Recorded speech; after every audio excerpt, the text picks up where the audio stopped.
Hey class, welcome to part 5 of Creation, Fall, and Founders, part 5 of 6.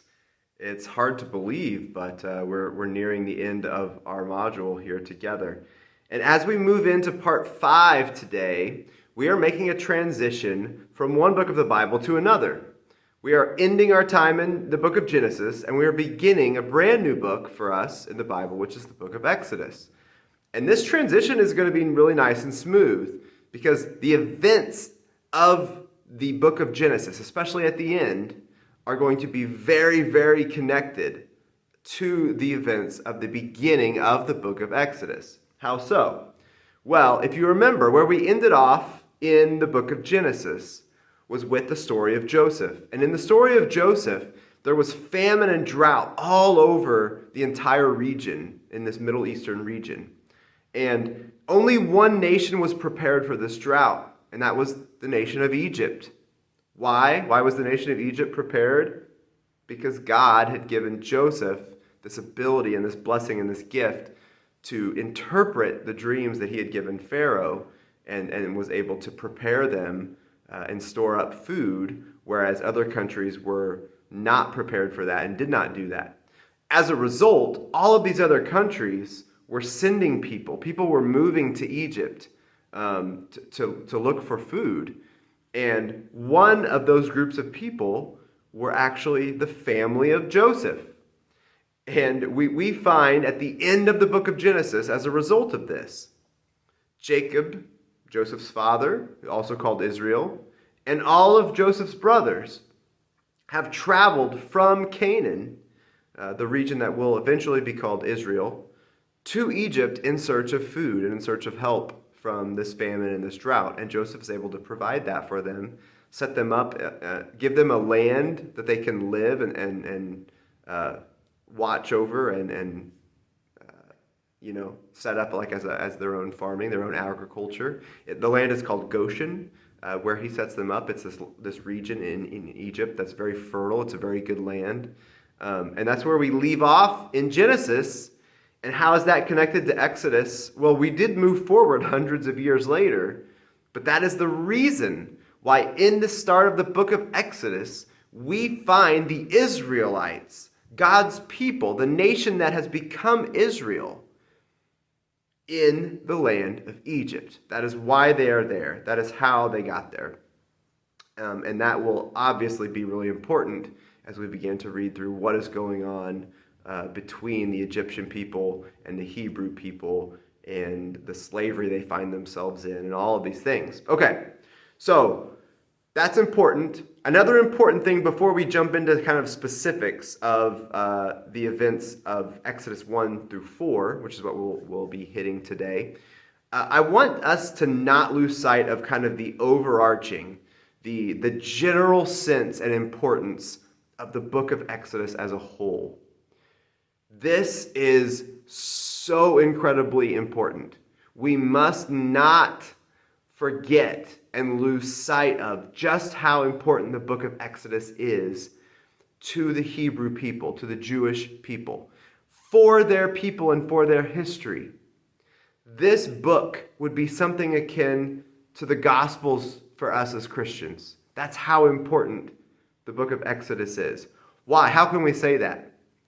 Because this is the book that tells the story for the Hebrew people, the pinnacle of the story of God's deliverance and his redemption and his rescue of his people from slavery, which is huge and so important, but also even death itself. We'll get there as we get toward the end of the book of Exodus, but we're going to find the people all the way up against it. As they're leaving, and they're up against the Red Sea, and here comes Pharaoh's army, and they're facing certain death, but God steps in and rescues them even there. Sorry, spoiler alert. But that's super important. And for the rest of the history of the people, for the Hebrew people, the answer to the question, how do we know? How do we know that God is with us and God is for us? The answer to that question will be the book of Exodus and the events that we have read there, what we remember about our people's history and how God has saved us in that book. That's how we know that God is with us and God is for us. Similar to us as Christians, if we ask today, any Christian living today, how do you know? How do you know God is with you and God is for you? We would say, read the Gospels. Read the story. Read the story of God coming and living amongst his people and dying, but being resurrected back to new life to redeem and restore and save all of his people there in the Gospels. Okay, so that's the big connection that we want to make. We don't want to lose sight of this. And even as we go through and start to talk about more specific ways, as we think about our redemptive historical lens of Scripture, that all of these things are pointing us to God's eventual plan and God's redemption through Jesus. Let's remember the big picture too, that the big picture points us there as well, that this story of God's redemption of his people in the book of Exodus is a glimpse, is a glimmer, but is a beautiful precursor and picture of God's eventual redemption of his people in the Gospels through Jesus. Okay, let's go ahead and jump in then. This is fun. I love the book of Exodus. It's such an exciting and such an intriguing book. There's so much to dig through and so much to talk about here. So let's just do 1 through 4 today. I'm going to go through the important parts that I found, things that I thought were really important and intriguing. You might have found some other things that I don't get to. Or there might be things that I touch on today that you want to go into some further depth and dig into a little bit deeper. And that's great. And I hope that everyone feels like you can use the message board on the app for that. You can ask any question that you want when I post this, and we'll dig in as deep as you guys want to go. Okay, first thing that jumped out to me in the story is the end of chapter 1, and we find Pharaoh ordering the Hebrew children to be slaughtered. This is an awful decree that's made by Pharaoh here. Now, why is Pharaoh doing this? Why would he make such an order, such a decree? The people, the book of Exodus tells us, have been growing. The Hebrew people have been, their families are getting bigger and bigger and bigger, and this is really important to Hebrews because God himself has decreed to be fruitful and multiply and grow yourself as a nation. And the people are doing that here within Egypt, and they're getting big, and Pharaoh is looking at this, and he's like, these people could become a problem to us. They're getting big enough and strong enough and powerful enough as a community, as a group, that they could actually pose a military threat to us here in Egypt, in our empire. So the first thing that he does, right, is he makes slaves out of them. He oppresses them. He tries to hold them down so that they don't pose this threat to him. But even that's not quite enough for him, and he's worried about something. He's worried that someone will come from within the people of Israel to rescue them, that a leader will be raised up, a savior, a Messiah, who will lead them out of slavery and be able to kind of rally the troops and create, a miracle escape.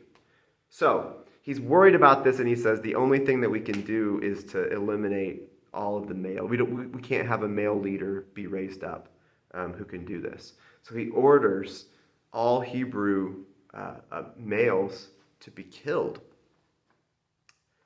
This is absolutely going to point us forward to something that we've already read if you were with us in the first module as we went through the book of Mark. But even if you're just familiar with the Gospels, what does this make you think of? Herod, right? Herod ordering, when he finds out that a Messiah has been born somewhere around the town of Bethlehem, Herod orders that every boy of a certain age in that area be killed. This is terrible.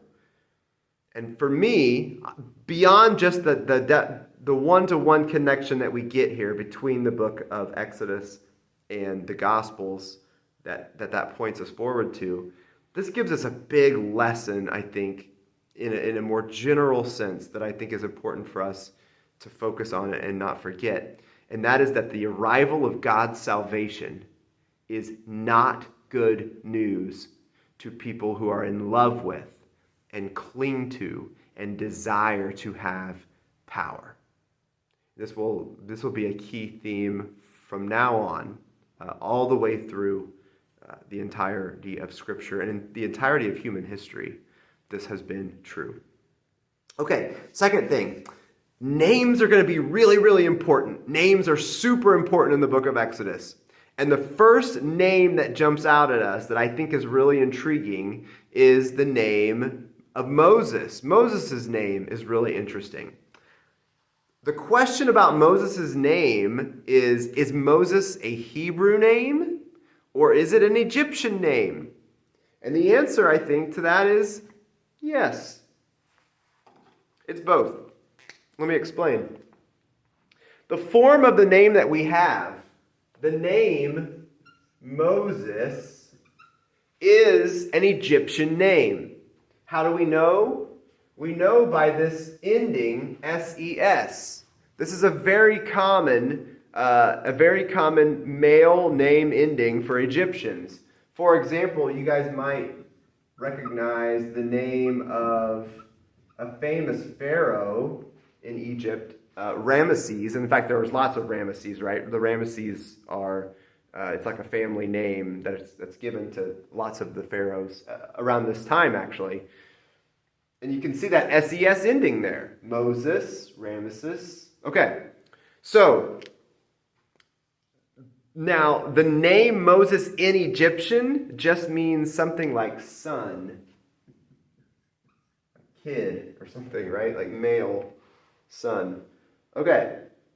However, Exodus 1 tells us that Moses received his name because it meant to draw from water. Now, that is not what it means in Egyptian. It means that in Hebrew. His name in Hebrew is Moshe, which comes from, or at least sounds like, the Hebrew word mashah, and mashah means, in Hebrew, to draw from water. Okay? So, I don't know, I find this interesting. Hopefully you guys do too. You find this intriguing because it calls a lot of questions to my mind. Like, when Pharaoh's daughter named him this, did she speak Hebrew? Did she know that there was a double meaning here when she named him Moses? Or did later on the Hebrew people say, she named him Moses, which just means son in Egyptian. But really God had planted this in her, beyond her own knowledge, because the real meaning here is that this is so similar to our word, mashah, which means to draw from water, and that's really why God put this in her head to name him Moses. I don't know, there's lots of cool questions. I don't know the answers to this, but I think it's really interesting and intriguing to think through things like that. Okay, but as we start to talk about names and their importance, that's going to really help us later on because we're going to get to God's own name, which is definitely a key component and a key part of the story here in Exodus 1 through 4. Okay, another key moment here is Moses comes and he's living in the palace. He's raised to be a member of the royal family of Egypt. But it says that he begins to walk out and he notices that these Hebrew people are being oppressed. I think at this point he probably knows that he is Hebrew. He's done the addition and the subtraction. He's figured this out.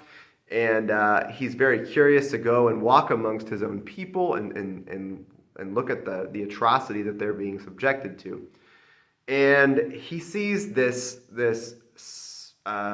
slave master, this taskmaster, beating one of the slaves, and he snaps, right? And he comes and he kills the slave master in order to save the slave. And obviously, we might have our qualms about resorting to this level of violence. and that whether or not that was the right decision on Moses' part. But we can't argue with the fact that he stepped in order to help this man, in order to save this member of his own people.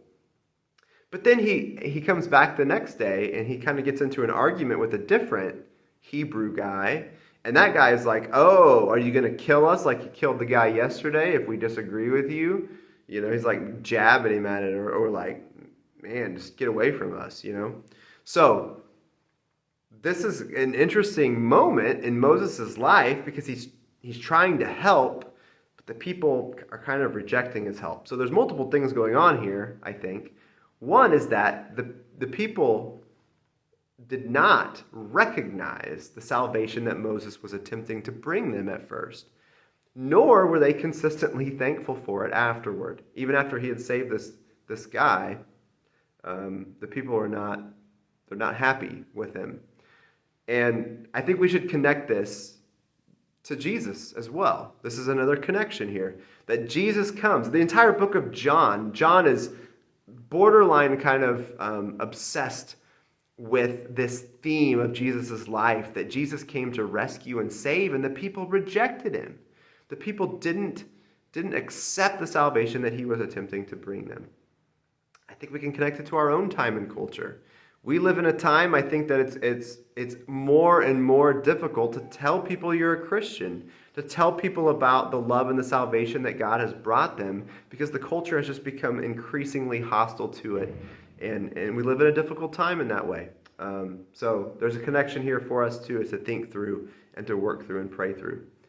Okay, the next big point that I want to make. Moses, in order to leave and go out and walk amongst the people and begin to think about what it would mean to save them and rescue them, Moses has to leave his royal throne. He has to leave his spot in the royal household of Egypt in order to become like a servant, becoming like a slave, to walk amongst the people the way that he did, risking his life to oppose Pharaoh eventually and to accomplish the will of God. Again, this is a connection for us to the life of Jesus, right? Because we read in Philippians 2, that Jesus gave up his throne in heaven in order to become like a servant, giving up his life in a similar way. Moses risked his life, but Jesus gave it all the way up. Jesus is the true and better Moses, we could say, in our typology, because Jesus gave up his life to accomplish the will of the Father, just as Moses risked it to accomplish the will of God. Okay, this is a key moment too, and I think this calls our last point back into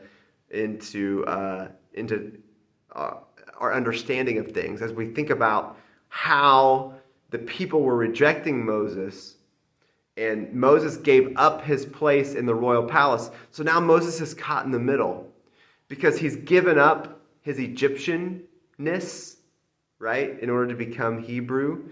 But the Hebrew people really always see Moses still as a guy who was raised in the house of oppressors and was an Egyptian first and foremost. And he's not really accepted as a Hebrew for a long time, maybe even ever.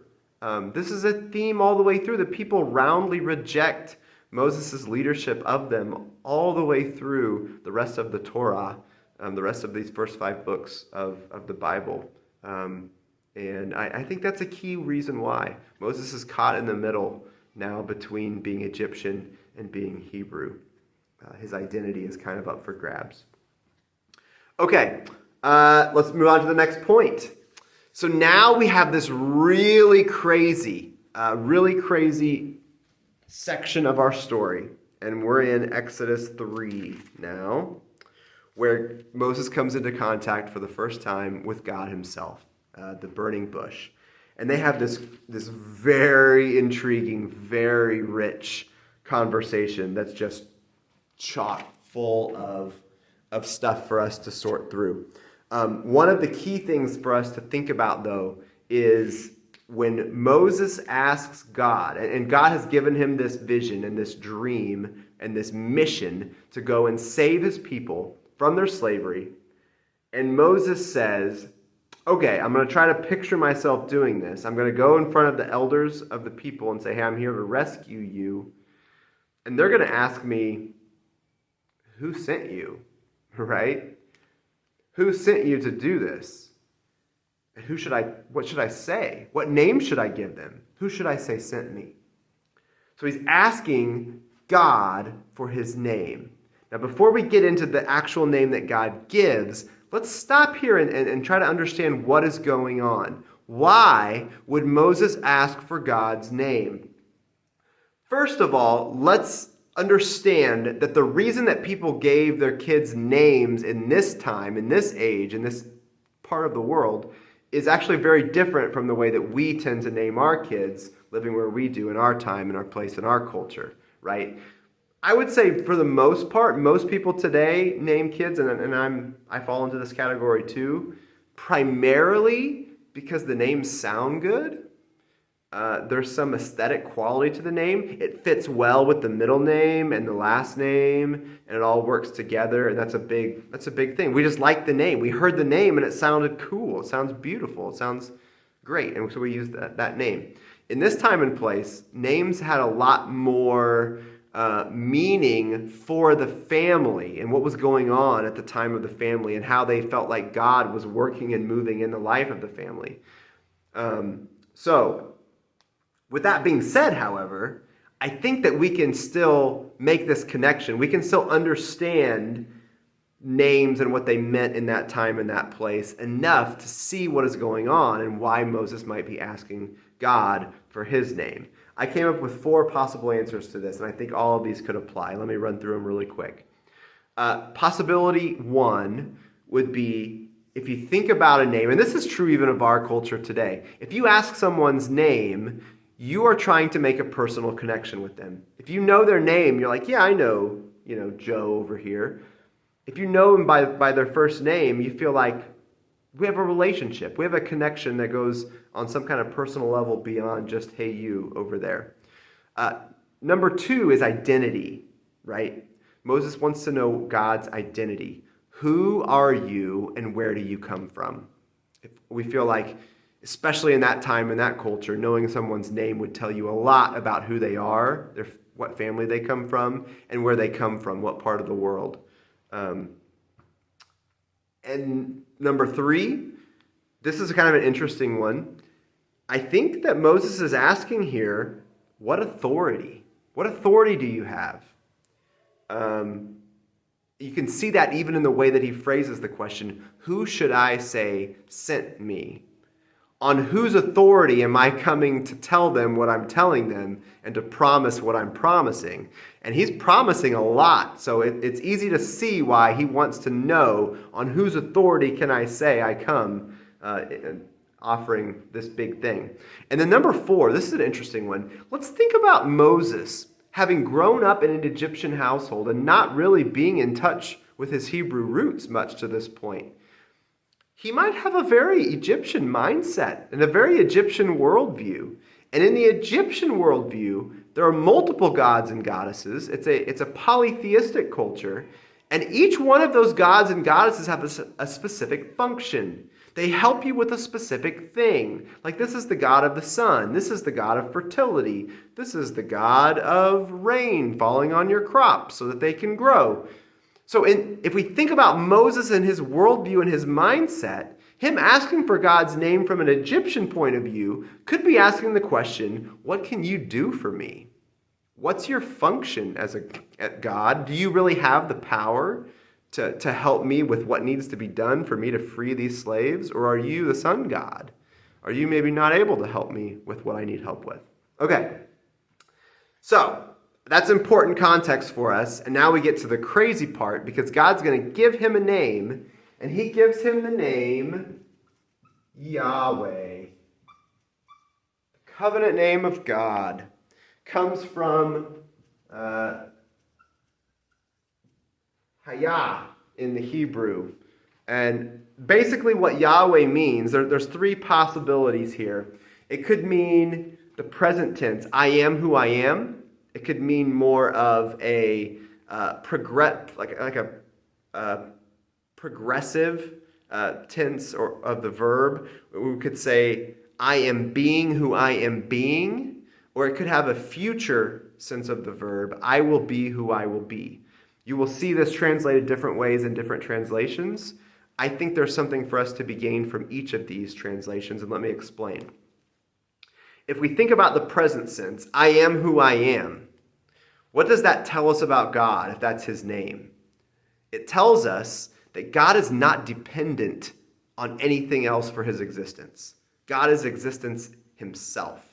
He did not need someone else to create him. He is who he is. Okay? How about the more progressive sense? I am being who I am being. I think this means that God is outside the confines of creation because he is creator himself. His being is what it is. He is the one who's created being itself. And so he can't be limited to or confined by the understanding of what creation is and what being means. And then the third sense, I will be who I will be. This is helpful because I think it shows us that God's nature and character are going to be defined by what he is about to do.